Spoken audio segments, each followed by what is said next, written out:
It is the 11th of March, a Tuesday night, 4 games to go through tonight. A couple of good ones, a couple of not so good ones.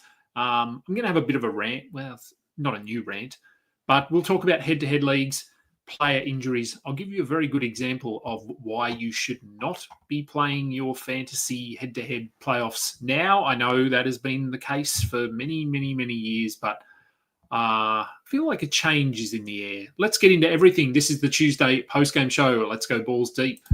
I'm the type to get shit done. You the type to observe. March Madness on my speakers, but today's November 23rd. Got something loud in the blunt, yeah. I don't say what I want, yeah. Probably somewhere sunny getting tan. Foreign women in the sun, yeah. That's all that I need. That's all that I need. That's all that I need.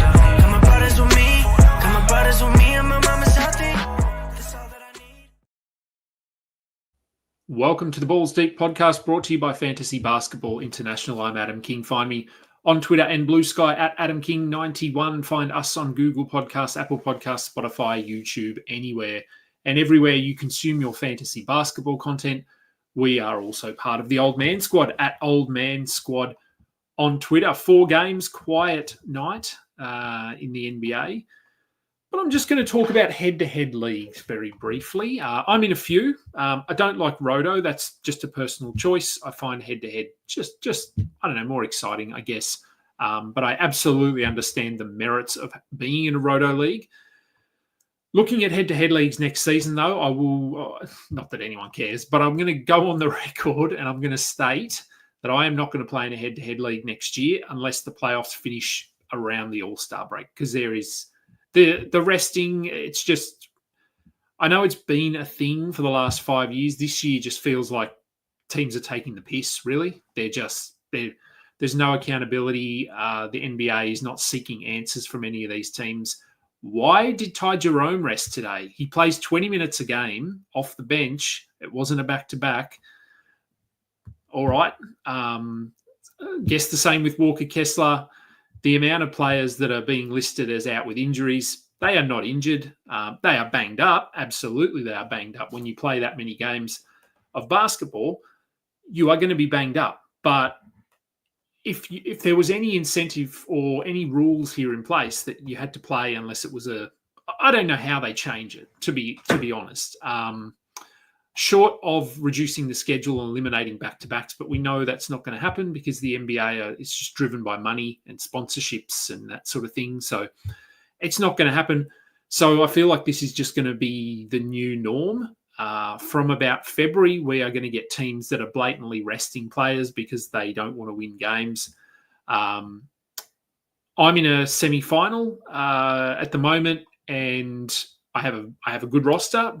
Competitive. I could win this week. I could lose. It will depend on. It will be a 100% luck. This will come down to. The guy I'm against lost Wemby and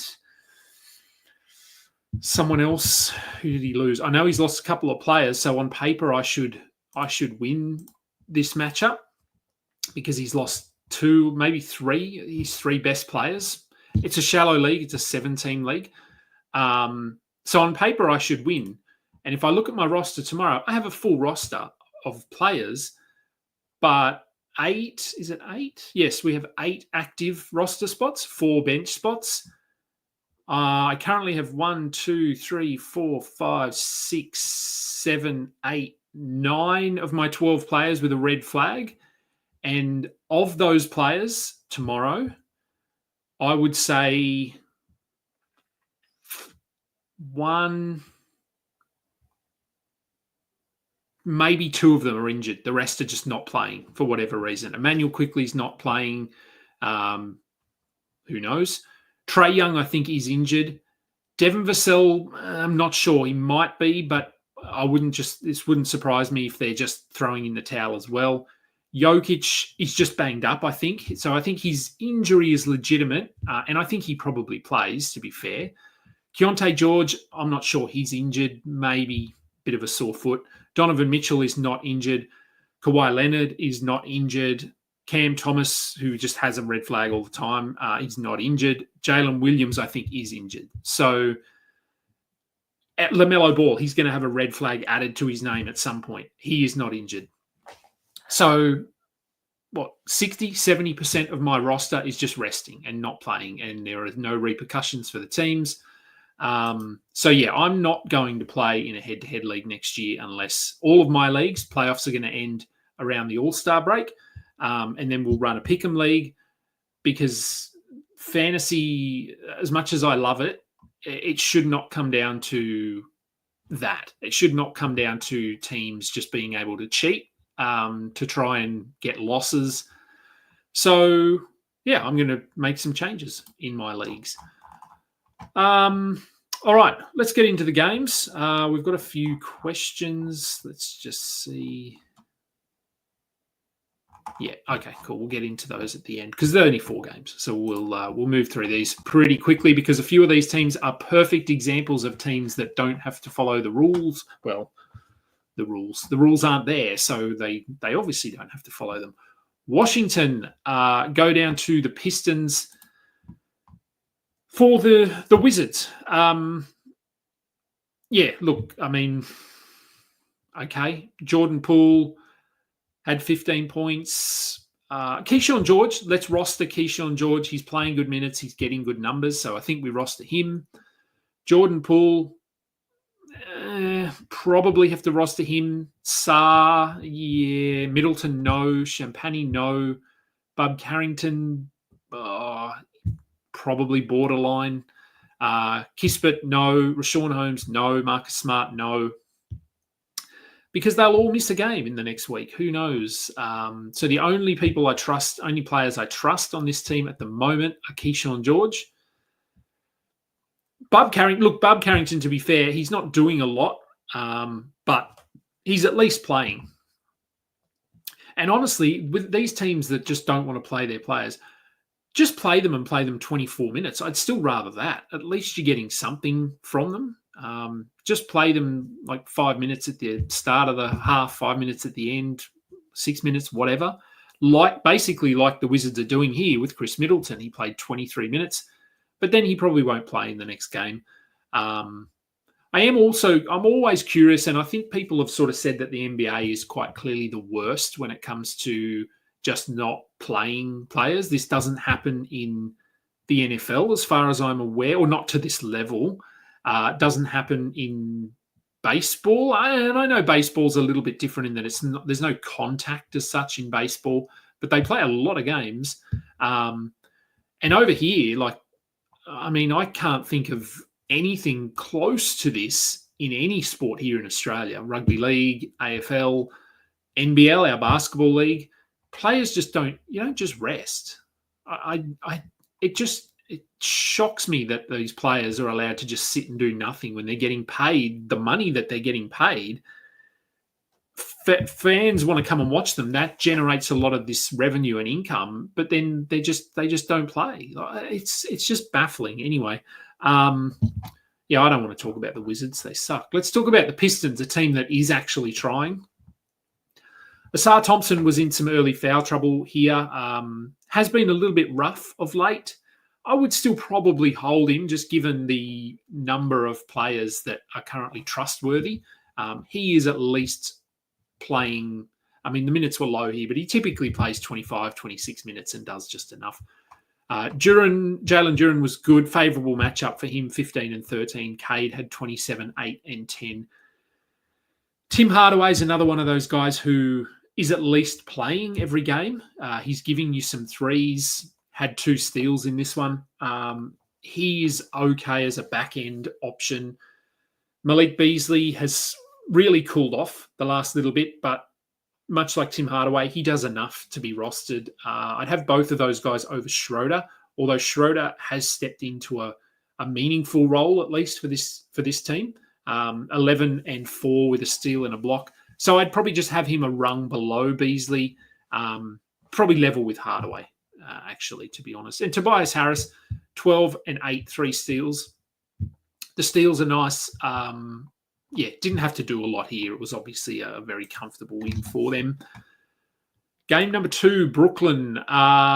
Look, they pushed Cleveland. Cleveland do get the win in the end, 109-104, but Brooklyn were up for a lot of this game. you always felt like the Cavs were probably going to come back and just play basketball for basically one quarter. Cam Thomas had 27 points, nothing else. Now they have, I think they play Thursday and then they play Saturday, Sunday. So he's only going to play one of those games, Saturday, Sunday. Does he play Thursday? Not sure. I hope so, because he is one of the guys I have in that squad, the red flag squad. So we'll see. Claxton just continues to play. He isn't doing a lot. 9, 4, and 4 with 2 blocks. The blocks are handy. That's why we're holding on to him. Cam Johnson had 17. I didn't think he'd play. He did. So that's a good thing if you've got him. Zion Williams had 14, 6, and 3. Keon Johnson, 1 point. Tyrese Martin, who had 18, I think, the night before, had 5. D'Angelo Russell didn't play, as we suspected. Sharp had 8, 7, and 2 with a steal in 19 minutes. He just can't get to that 20-plus minute, range. Who do I trust on this team? Claxton, apparently, at this point. I trust him. Zion Williams seems to be playing.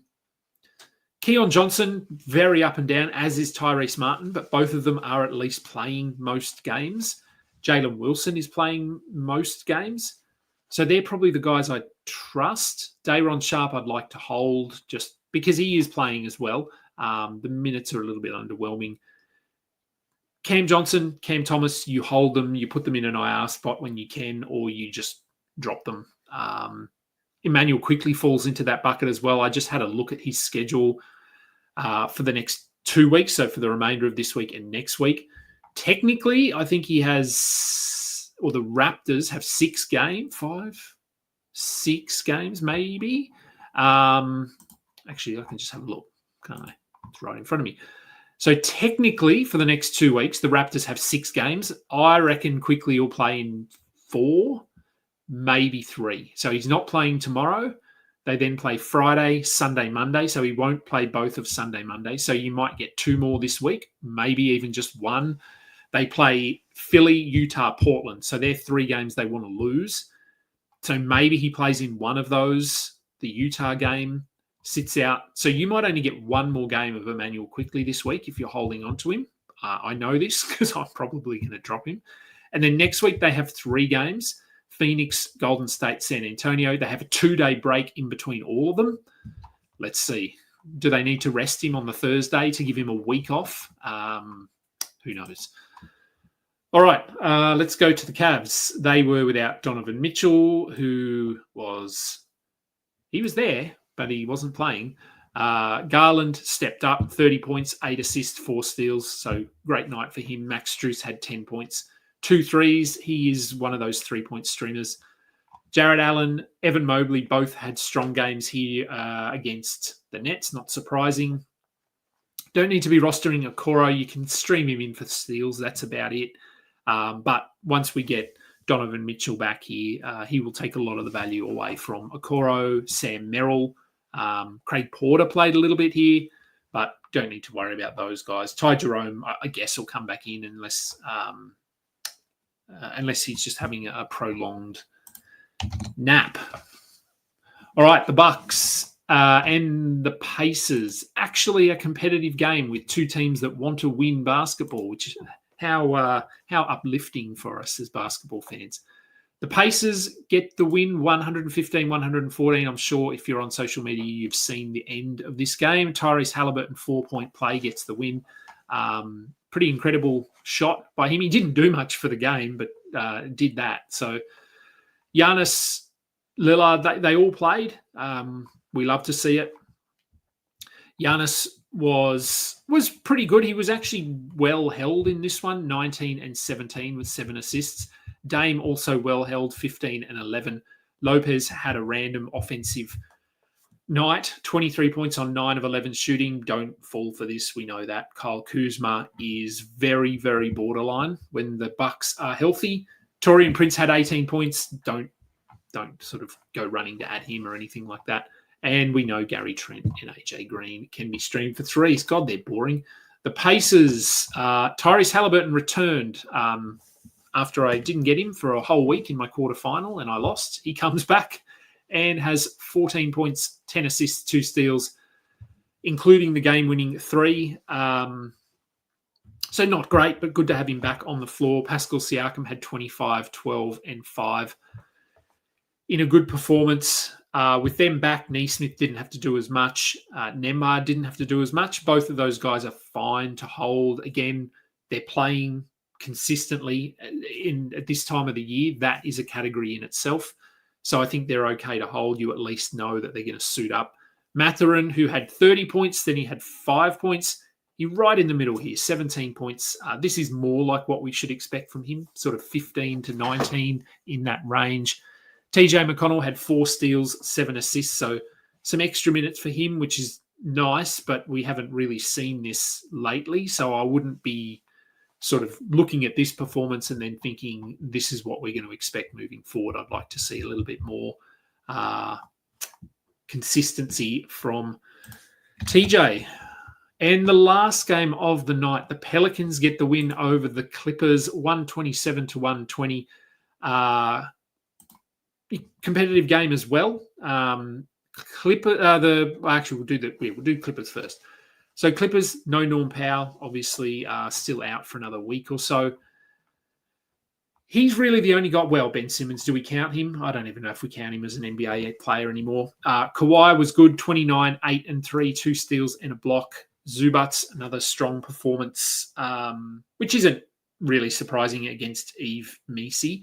19, 11 and 5 with 4 blocks. Harden had 25 and 17. A lot of turnovers, but we know that's par for the course. Chris Dunn, 3 steals. Continues to be an okay streamer for steals. And Derek Jones, look, 26 minutes is probably right on the cut line for him. 11, 3 and 1 with a block. He's just a guy you sort of stream in when you need some defensive stats or an efficient low-volume scorer. I did that tonight. I'll just move on from him. That's really, we know what we get from him. Bogdan Bogdanovic has been pretty disappointing since joining the Clippers. He had 8 points in 16 minutes. We don't need to be adding him. For the Pelicans, there was no, I'll fix this screen. There was no Kelly Olynyk in this one. Mo Bamba made his debut. He didn't score, but he had a block and 7 rebounds. He just complicates things, really. Not sure why they signed him here. Doesn't really make sense. They have Yves Messi. They have Matkovic. They have Kelly Olynyk. I don't know why they needed to sign a 4th center, but whatever. Messi, 26 minutes, 9 and 8 with 2 blocks. He's fine. He's okay to have. Trey Murphy, Zion, both good in this one. Zion, a second career triple-double. If he can just stay healthy, he's going to be a really good player. We just haven't seen that health stick or maintain to this point in his career. Bruce Brown started over Jose Alvarado. Brown had 12, 5 and 5. That's okay, but we know he's resting all the time and limited minutes, that sort of thing. Alvarado moved to the bench, but was still pretty good. 14 points on 5 of 6 shooting, 2 steals, 4 assists. I'd rather have him over Bruce Brown. I'd rather have him over Jordan Hawkins. 30 minutes would be nicer, but 25 is okay. As for Matkovic, he played 20 minutes off the bench, 15, 4 and 1 with 2 blocks. He looks good. Whether they're going to, at some point, hand him a starting role just for a week or two, that could happen down the stretch. We don't know. But good to see the Pelicans winning and playing well against teams that are still in the playoff hunt. And that's all the games. Let's get to some questions. Shining Night. Yes, it was an early show. Games started early, finished early. So I like an early show as well.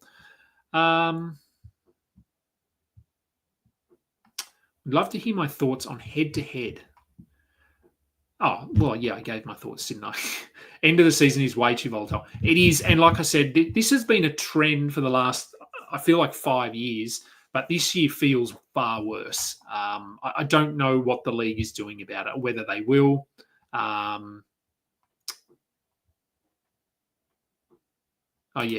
Good question, Alex. What is the league doing? What are you supposed to watch while eating? Yeah, you can watch me if you want. I'm not eating. I am going to go make a coffee. They do need to be strict with medical leave. Rest, I don't know. Like I said, I think the way around it, because at the moment, the excuse the teams have is second night of a back-to-back. That is pretty common with both the good teams and the bad teams. Eliminate back-to-backs, then let's reevaluate. If we get rid of back-to-backs, to do that, you're going to have to reduce the season. I think you could probably cut it down to 70 games and eliminate most back-to-backs. And then see what do teams use as an excuse then. I don't know. All right, Alex, is Trey Jones an ad? Yeah, I think so. I think I would be. Giddy's out. Dosunmu's out. He's been playing 30 minutes. He's really assists and sort of steals, but I don't mind adding him. Schedule is trash, but I'll have an article coming out, a Yahoo article on schedule. Looking at the schedule, as I just said with Emmanuel quickly, you can't just look at a schedule at this time of year and go, bad schedule, it's 3-3, or it's a good schedule, 4-4. Because look for back-to-backs, you have to look at who they're playing. There's a whole range of layers, and that is why I don't tend to focus too much on schedule or playoff schedule when I'm drafting my team. Because you get to this point in the season, for starters, we've had a trade deadline, so players have moved. But like I said, you've got a guy like Donovan Mitchell, who's clearly not injured, but they might have a 4-4 schedule, but that doesn't mean he plays 4 games. He probably plays 3. So, yeah, it's hard to evaluate at the start of the season. You can get a bit of a rough idea, but I don't put too much sway in a playoff schedule.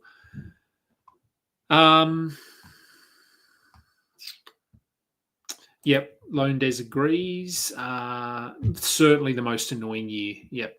It just, I don't know if it's more annoying in terms of the rest that we're getting right now. It just feels like it started so much earlier. So it's dragged on, which means there's sort of been this big ramp up to what we're seeing now. Usually there's just a switch that sort of flicks. There was to some degree this year. And that's why I really like the idea of doing a pick'em league at this time of the year, because injuries, rest, does not matter one bit.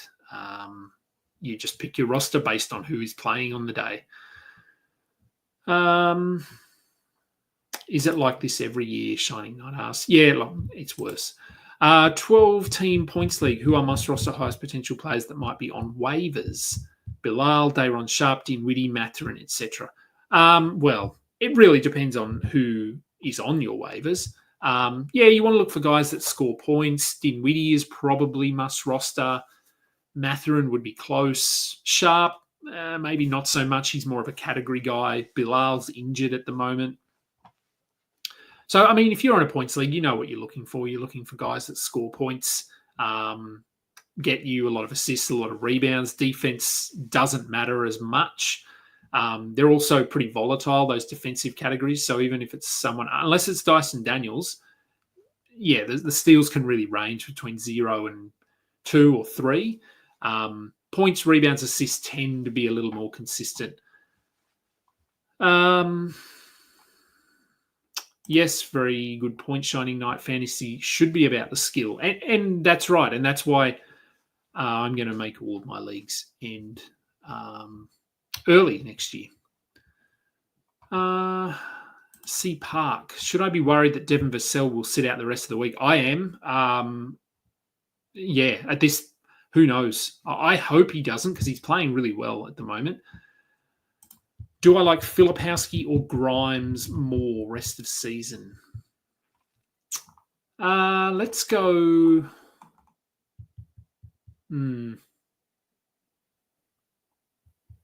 It's pretty close. I might go Grimes just at the moment. Alex, can't help but feel that Silver's reputation is solely giving the players what they want. And yes, he does. Look, he does want to keep the players happy. Obviously, they are the product. But yeah, in terms of internal happiness, yes. But look at all the negative media and stuff around the NBA this season, the All-Star game, the resting. It's not a good look. And you're trying to get he doesn't care about fantasy, obviously, but you're trying to get fans over watching the NBA. why would you come and watch a league where the best players just don't play because they don't feel like it? To me, I don't know. Anyway. Should I drop a men? I have playoffs. If your playoffs start in 2 weeks, no, I wouldn't. All right, Chinchilla. If I had LeBron, Men, JJJ, Brunson, Melo, and Scotty Barnes, 10 point lead, would you drop anybody to hold stream? Would I drop any of those guys? Well, it depends when your playoffs are. Scotty Barnes, probably not. If your playoffs are soon or now, Brunson, yes. LeBron, yes. Men, yes. JJJ, yeah. Yeah, look, I'd drop a lot of those guys. Brunson's out for a couple of weeks, Triple J a couple of weeks, and Men a couple of weeks, LeBron a couple of weeks. So, yeah, if you need, that's a lot. Like, yeah, I'd be certainly considering dropping a couple of those. Ernest, 2 ads left for the week after streaming Bona and Batum. May drop Maxi tomorrow, but who to add? McBride, Dinwiddie, Kessler, Edwards, Wallace, Aquaman.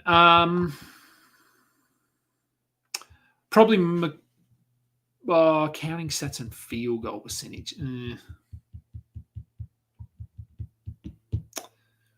Well, Wallace, yeah, I mean, if that's Keaton Wallace you're referring to, Trey could return tomorrow, so probably not him. Kessler Edwards had one good game. Before that, he wasn't doing much. I'd probably go Dinwiddie and McBride there. Chinchilla again, lost Jalen Johnson, Brandon Miller, streaming since. Locked in first place. Going against Jokic, Haliburton, Spider, Ant-Man. Yeah. Ant-Man's he just seems to play. Jokic generally plays. Haliburton was injured, but played today, obviously, and Spider's going to play. It's just resting. Thoughts on Keontae's minutes rest of season? Treating him like a must roster in a punt, field goal, and turnover build, but maybe. I have that exact conundrum. I have him in a team where I'm punting those categories along with others, and yeah, I'm not sure. He's doubtful for tomorrow. He missed their last game, so he's not going to play tomorrow. They then play Friday, Sunday, Monday, so there's no way he plays both of those games. So you maybe you get one more game this week. Next week they have technically 4 games, but does he play in all 4? If he's got a foot injury, as soon as you see any sort of injury with these guys, because he was playing in a lot of their games, as soon as an injury pops up, a new injury, then you have to prepare for rest. So, yeah, I don't think you have to roster him if you need production. I'm going to consider dropping him. There's just no one on my waivers. Keep Alvarado for 2 games or stream Scottie Pippen Jr. for 3 and 4 nights.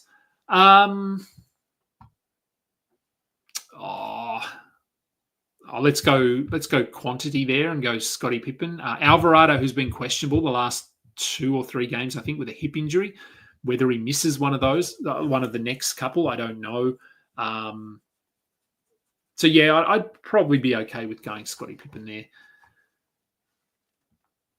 Utah does not care about the back-to-back. Toronto had no reason to rest IQ. No, and they've done it before. Utah have been doing it as well. They're resting players when it's not a back-to-back. So we are starting to see, rest, as I said, that you've said, has nothing to do with back-to-backs. But I do think if we eliminated the back-to-backs, it would. Well, we'd at least get a new perspective on what the rest is going to look like. Do I post links to my articles on Blue Sky? I don't usually. RotoWire do, I think. And then if I see it, I retweet it. I'm happy to, though. Honestly, I forget that I do the articles sometimes. I do 2 a week. I do a waiver wire article. I do a sit start article. And then I'm just doing a few extra ones to help them out over the next couple of weeks.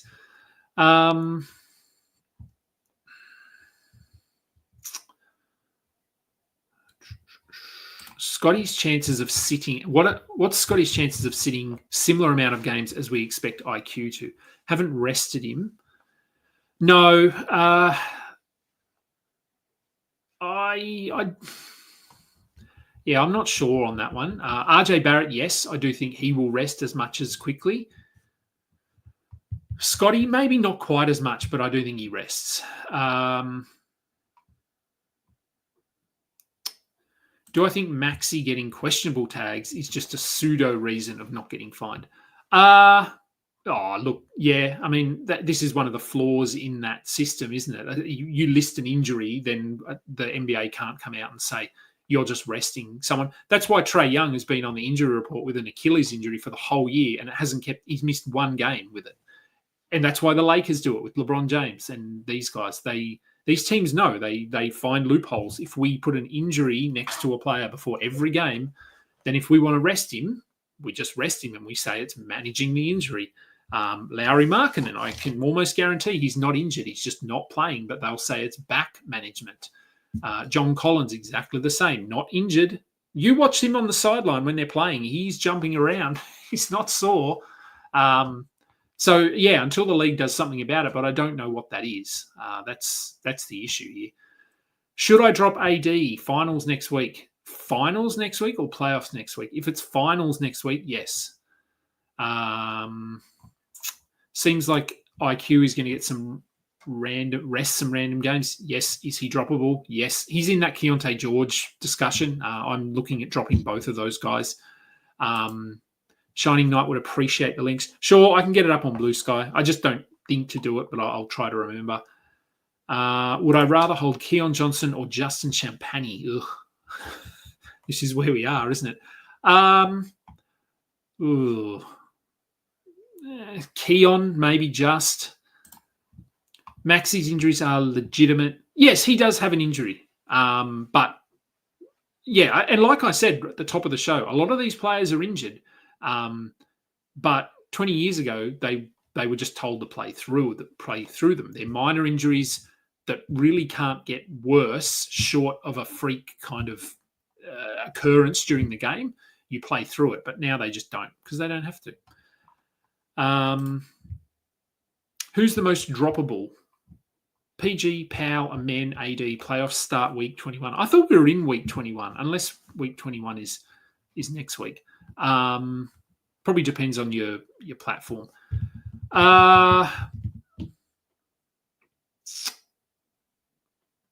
They're all probably droppable.